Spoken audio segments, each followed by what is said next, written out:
又是被冻醒的一天。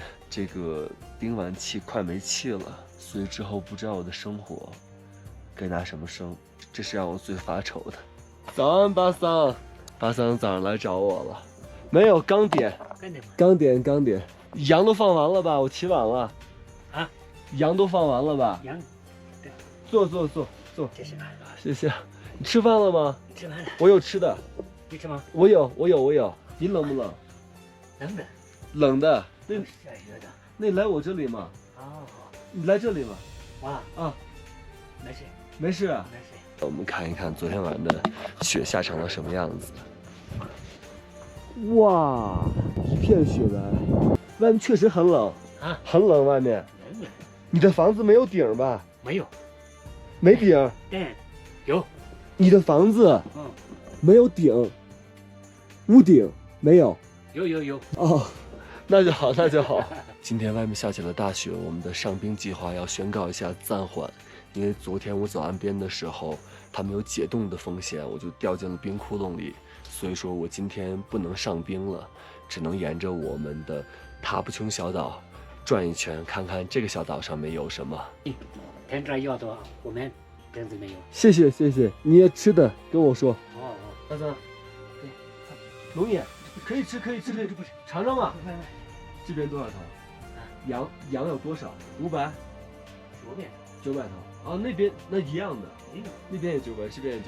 幸亏我在第一时间飞了无人机。这是我们这次住的小岛，这是我们上次住的塔布钦大岛。当地人就说小岛化冰化得早，这边的冰是已经开化了的。这现在是一片汪洋，我们住在这个位置。可能过2天就要往大岛上去迁了。然后，但是我还有一个夙愿，就是还有一个叫贡德的小岛，上面有很多鸟类的这个栖息地。然后我想徒步过去，但是可能要走很远。那么看来我要尽早的去落实这件事情。贡德在这里，看着近哦，实际上我看比例尺大概有7、8公里左右，大概要走4个小时，往返8个小时，要用1天的时间来完成。这是来到普莫雍措的第一天，大家猜我去干什么？它是世界上海拔最高的淡水湖泊，所以说我们可以就地取材，不用拿很多水上来，直接凿这个蓝冰，然后让它化成水，就可以喝了。来这儿就不用担心什么沙子、泥土之类的了，都是干净的，因为这个地方没有污染。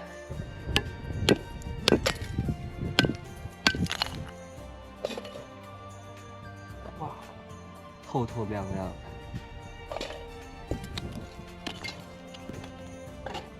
差不多，当主。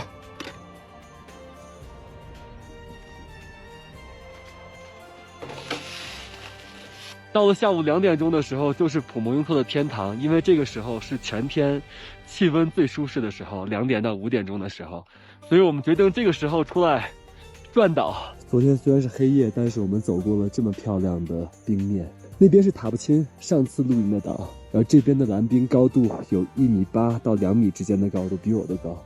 哇，这是风吹过了雪形成的这个小的冰雕，超级好看。哇，那边山上就是漫山遍野的羊群，他们都在好奇地看着我。喂，你在看什么？多大了？问你们话呢，多大了？这2只羊大的，当然不理我。后面是贡德那个鸟岛，非常小的，也是我们明天想徒步到达的，不知道能不能实现。在那个雪雾里的那个地方，然后呢，塔布琼的正对面有一个8字的一个湖泊，它在冬天是不上冻的，所以这也就是为什么昨天我能掉到冰窟窿里，我估计就是踩到那个浅色的那个冰的那个位置了。登顶塔布琼以后，我发现它和塔布钦的区别在于，整个塔布琼小岛是没有任何一处古遗迹的，所以在从前应该是鲜有人登岛，而且如果这个岛上住过人的话，它一定是非常的孤单。这里就是在普莫雍措寒冬腊月一直都不结冻的一个小湖。天哪，这水也太清了吧！昨天我们可能就是走的太靠近这边了，但这边的水很浅，可以看到那边的水其实也很浅。巴桑的家人和朋友来到岛上帮我一块劈柴了，谢谢。有藏族朋友在的地方永远不缺柴火，有劲没地儿使的藏族兄弟。不用了，太累了，太累了，不踩了，不踩了，不踩了。这硬的很。就这样吧，就这样，没事。弟弟你多大19 ？19了。你现在还上学吗？不是，就在家里做事情，对，放空了。放羊。不知道是降雪的原因还是融雪的原因，今晚5点钟以后的气温急剧下降，我们在这个帐篷里的温度已经不能待了。然后我早早的把炉子也升起来了。然后今天有当地朋友问了我一个特别有意思的问题：为什么我要那么着急的第2次上岛，不好好在家过年？其实我也是刚刚决定回到岛上的，因为我在1周前下岛的时候去到当地的朋友家里面吃饭，得知我是第2个不是藏族来到岛上露营的人。我问他第一个是谁，他说在20年前有一伙日本人来岛上进行科考，真的让我感触很大。一个外国人、外乡人都对这片土地的野生动物、植物、鱼类、当地的文化和习俗感兴趣，所以我又赶快趁着冰化之前再次回到了这里，用我的方式去了解它和感受它。我真的后悔没有早一点来。不止我一个人上岛拍纪录片，还有一个来自北京的团队。然后我们在北京就隔几条街，但是没想到在远隔几千公里之外的普莫雍措遇到了。你一定要检查一下各个钉子啊。好，没问题，没问题。好。有什么需要的你给我发微信啊。谢谢。反正我在县城。谢谢导演。那我们先走了哈。好，拜拜赵导，拜拜。OK， 拜拜弟弟，拜拜。谢谢你劈的柴，感谢。这是第2顿正经饭，哇，别提多幸福。我发现藏族朋友都喜欢刷抖音，旺堆也喜欢刷抖音，巴桑也喜欢刷抖音，但他们都没有刷到过我，还是我做的内容不够好。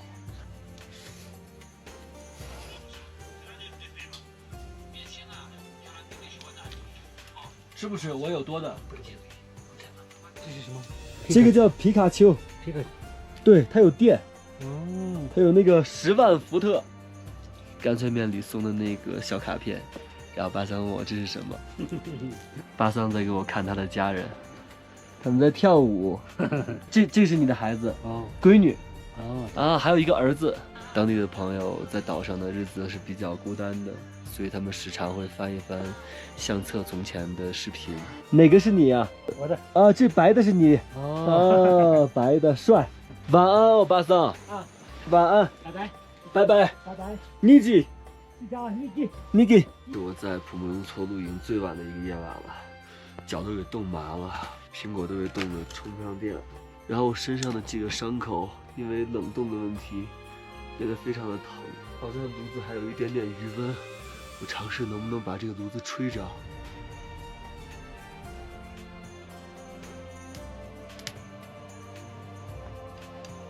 哇，着了，太幸福了！凌晨3点，炉子被我给吹着了，神嘴，这是跟一哥学的。预计今天晚上我还要再被冻醒2次，再加2次柴，我就能到天亮可以起床的时候了。晚安大家。